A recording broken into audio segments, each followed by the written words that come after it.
la prononciation en anglais, la différence entre CH et SH.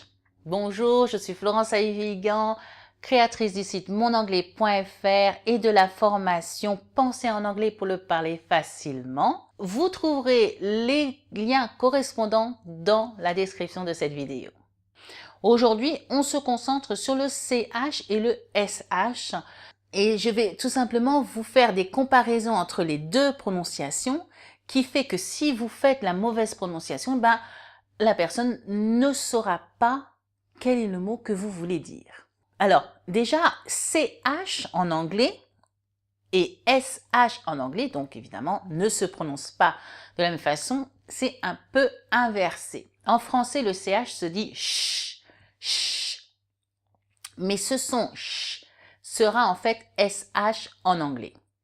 D'accord? Donc SH se prononcera ch et CH, il y aura un t, ch, ch devant. D'accord? Donc il y aura la langue contre les dents à l'intérieur pour le CH anglais et pour le SH anglais, ce sera ch, beaucoup plus soft, hein? Plus facile, plus cool. Ch, ch, ch. D'accord? Donc voyons, comparons donc des mots ensemble. Donc si je vous dis I hurt my chin ou I hurt my shin, eh ben c'est pas du tout la même partie du corps. Si je vous dis I hurt my chin, je l'écris C-H-I-N et c'est le menton. Mais si je vous dis I hurt my shin, c'est le tibia et ça s'écrit S-H-I-N. D'accord? Entre le mot chair et chair, c'est ici pas du tout la même chose non plus. A chair, c'est une chaise. A chair, c'est comme une action. Et si c'est to share, le verbe to share, c'est partager. Et ça sera avec SH. Bon, après la voyelle, ça s'écrit pas du tout pareil, mais là on parle de l'oral. Hein. A chair, chair, chair. On bute un peu, chair. Et share, share, c'est plus soft. Chair, share. Ok? Un petit clin d'œil à une amie. En fait, si elle me dit I'm gonna do a cheat day today, là je comprends.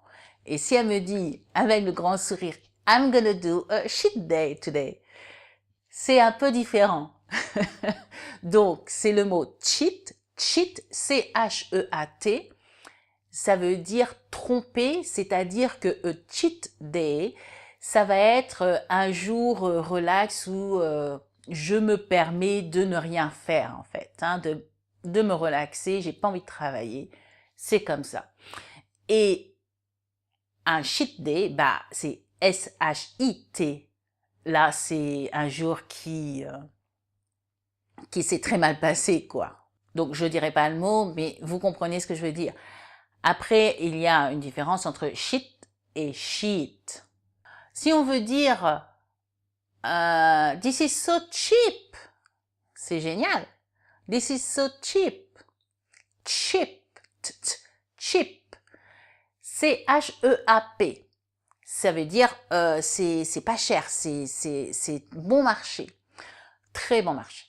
Et si vous faites pas le TCH et que vous dites cheap, this is so cheap, eh ben ça veut rien dire parce que ship c'est un bateau, un navire, d'accord? Cheap, cheap. Et puis après il y a aussi l'idée du i, du son i qui est court ou long. Si vous dites sheep, eh ben là c'est un mouton, d'accord? Alors entre un bateau et un mouton, il y a, je crois, une grosse différence. Sheep, sheep, cheap. Ok? Alors, chose plus rarissime, mais bon, pourquoi pas, dans la prononciation, si vous dites chill ou chill, ça va pas dire la même chose. Si vous dites chill, chill, ça s'écrit C-H-I-L-L, ça veut dire cool down, ça veut dire froid, froideur. Donc, chill, man, chill, relax, garde ton calme, garde ton sang-froid, en fait, hein. Chill.